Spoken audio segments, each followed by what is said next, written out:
Hey guys, this is Daniel. And this is Sam. So for all those watching that are real estate investors, landlords, and property owners, you guys know that the CDC's eviction moratorium has been extended yet again to October 3rd, squeezing out and putting a pressure and choking out the landlords, as we're also looking at an expiration in the mortgage forbearance program as well, which means that landlords and property owners have to start resuming making payments on their mortgages starting in September. Without having the ability to evict their tenants. Exactly. So now the landlords can't receive payments, can't collect rents, and they have to start making payments and obligations they have. And that includes taxes and insurance as well. But the saving grace was that the federal government did print $46 billion of money ready and available as rental assistance. But you guys know how this works. According to some of my data, as of end of June of 2021, only $3 billion of that money has actually reached the landlords to help them relieve the pressure and the choking of this eviction moratorium. Well, I'm just gonna call it as it is, Sam. The government does not give a about private property ownership and investment property ownership. And by the way, a little quick note about the mortgage forbearance expiring is that the government is not guaranteeing that there won't be a tsunami of deferred debt hitting an all-time high of foreclosures, according to Washington Post. So with those facts mentioned, already we're seeing a lot of landlords expressing the interest or expressing thoughts about selling their rental properties. So already on Facebook forums that I'm part of, we saw one particular landlord that is expressing interest of selling the property with the existing tenant in place. But Sam, yeah, at the end of the day, we are not a clickbait channel. We like to actually deliver content and value. And the title did say hidden opportunity from the eviction moratorium. So what can we do as entrepreneurs, and real estate investors? What can we do? How can we take advantage of what's going on right now? So a few seconds ago, I did mention that landlords have thoughts and ideas about selling their homes, whether they evict their tenants or not. I mean, a lot of them actually just want to get rid of the property and not deal with the eviction. It's too stressful. All the last 12, 18 months. Exactly. We have an interesting scenario where we actually have a lot of motivated landlords wanting to sell. And these are especially mom and pop baby boomer landlords that are in 50s and 60s looking to retire, and they just don't want to deal with it. So maybe you're brand new to real estate investing. You want to get into real estate investing. You want to buy properties, you want to buy rentals, or maybe you're seasoned, you're experienced, and you're just looking to pick up some more rentals with really great deals. So here's how to do it. Number one is what's known as subject to the existing mortgage deal or subject to existing acquisition. So Daniel, what is a subject to acquisition? Yeah, subject to, it stands for subject to the existing mortgage, right? A lot of people say subject to the existing property or the acquisition. That's actually not correct. More specifically, you're taking over somebody else's mortgage. So what happens is, when somebody's in financing with the bank and they have the inability to pay, which right now, hello there. We got a lot of mortgage forbearance. We got a lot of individuals that are not able to pay because they're not able to evict their tenant because they're not paying rent. So what you're able to do as a savvy investor is you're able to go into the bank and say, hey, I am a much better, less riskier individual to be on this mortgage. I will take over the mortgage. Now, granted, the bank will still underwrite you. They're still gonna look at your DTI. They're still gonna look at your financials and whatnot. But it's an opportunity then for you to take over the mortgage as the new landlord. Yeah, and of course that means you take over the home, you get ownership of it. Now, if there's a tenant there, then you have to deal with the fact that you're gonna be the one that has to evict. Right, but here's the cherry on top. The cherry on top is if you have a strategy that can produce more income than what the previous landlord was doing already. Meaning that you add on maybe like storage unit, maybe you put the property on Airbnb, maybe you do something extra. Maybe you rent by the room as opposed to renting out the whole house. Right. So not only do you want to acquire the property subject to the existing financing, but on the back end, on the other side, you also want to have a strategy that produces more income as well. So you're not in the same situation as the previous landlord. Absolutely. And also the fact that you're coming in to take over the mortgage payment, and a lot of times you want the rapid closing. The speed is, that's where the value is for these sellers. You may just be able to get discounted price. So I'm gonna transition to the next thing, which I think is better than a subject to deal, is contract for deed. Classic seller financing. This does not require for you to technically take over the mortgage payment.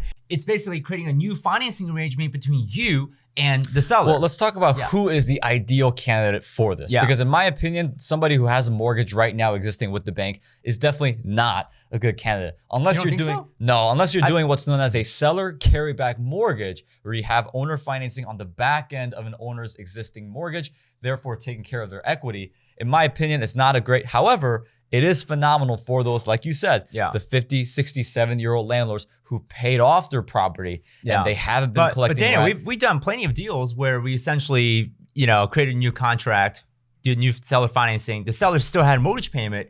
The difference was our payment to the seller was slightly larger. Absolutely. Than now check this their out, mortgage guys. payment. This might be a little technical. So, again, if you need to slow it down at 1.25 speed, please feel free to do so. Yeah. But a lot of times what can happen is it can trigger what's known as a due on sale clause. Yeah. Meaning that if you draft up a contract for deed with you and the seller that's existing right now, the bank is not going to be too happy. They're like the jealous girlfriend. They're like, what do you mean you have a side chick, right? Yeah. And they might say, you know what, we're going to trigger what's known as a due on sale clause, and we want the remaining balance of your loan today. You have 30 days to come up with that money. It can happen. It can happen.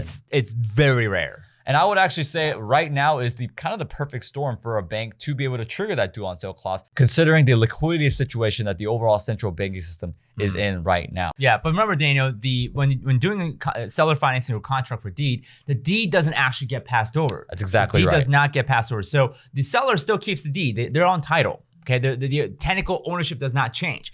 The difference is that you have a contract, a financing agreement with you and the seller, basically saying, hey, if once I'm done fully paying you and my obligation is done with you in terms of the contract, you will give me the deed. At the end of the day, the bank is still going to be a very big, important factor, though, because at the end of the day, who is now responsible for paying the actual mortgage? It's you. Yeah. It's not the seller anymore. You are the one responsible, and any smart bank, well, any bank for that matter, is going to look into that, and they're going to realize that situation. Yeah. So, by the way, with either of these two strategies, whether you do subject to or a contract for deed, do you know that you have to have a little bit of cash in hand to do this? Mainly because, well, if we're dealing with the fact that you have an eviction moratorium and tenant's not paying, and you may have to evict a tenant after the eviction moratorium. Whatever the situation might be, I mean, it can get messy. You will have to have some powder, quote unquote, to be able to deal with some of those situations. But you may be able to get some really sweet terms, lower pricing, massive discounts, especially if you're dealing with a very motivated landlord. Yeah. If you're doing contract for deed, you don't need to necessarily check your credit. It's not a bank financing where you have to go through the underwriting and all that. So it's a very quick close. And speaking of discounts, let's talk about the last and third option, which is my favorite, in my opinion, the best strategy to be utilizing right now, which is short sales. Now, the reason why I love short sales is because whenever you look at economic situations like right now, where inflation's super high, which by the way, is at 5.4% running rate for this year in 2021, a lot of times banks are going to want liquidity as much as possible. Yeah. So Daniel, explain to him, what is a short sale? So pretty much a short sale is when you buy a property short of the balance of the remaining mortgage. So let's say that you, my friend watching this video, are the bank. Let's say that I have a mortgage right now and I'm unable to pay, and we're in serious delinquency, which is 90 days or more. And let's say Sam here is a savvy real estate investor who wants to help me, wants to help the bank, and wants to help him. Right? So what's going to happen is Sam's going to go to the bank, which is you, and he's going to say, all right, I see that you have $90,000 remaining on the mortgage between you, the bank, and also Mr. Daniel Kwok, the individual who's unable to pay the mortgage. What Sam is going to do is then negotiate, says, hey, I'll give you $45,000 today, as opposed to you having to wait to see if you're going to get that $90,000 over the course of the next 20 years. Yeah, so the bank has to approve it. There has to be a broker in place. It's just one of those things. And sometimes it may take some time for the banks to approve it and paperwork to go through. But if you can pull it off, you can get some really, really good deals. Absolutely, you can get some really good deals, especially with equity intact. And I mean, there's a lot of things you can do with short sales if done right. Right, and we've had friends back in 2008 where they buy $1 billion worth of property in valuation, but they buy it for $300 million because they purchased the debt, right? They purchased it via short sale. So short sale, guys, and we have an option for every scenario you're in, right? If you have a seller who is currently behind on their mortgage and they have an existing balance, you can either short sale it or buy it subject to. Right. If you have an individual who has it paid off and they're just simply sick and tired of dealing with tenants and the eviction moratorium, well, you can offer to purchase it seller financing. Contract for deed, yeah. Or contract for deed, right? So these are three options, guys, that you guys can start implementing today and start learning about today to have the hidden gem, hidden opportunity in this eviction moratorium. Oh, speaking of which, Daniel, that reminds me, we have actually a free course. I mean, there's no credit card involved, none of that, on seller financing.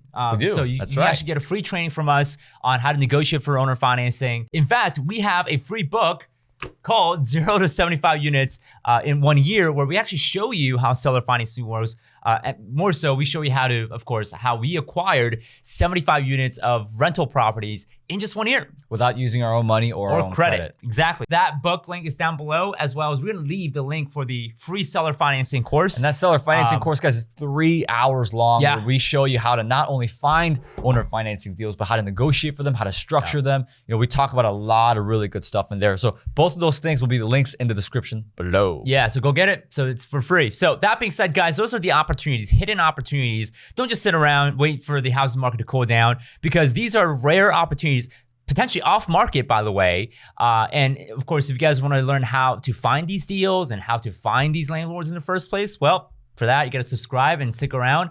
Turn the notification on, share this video. And if you guys really want us to make more videos about these kind of stuff, let us know.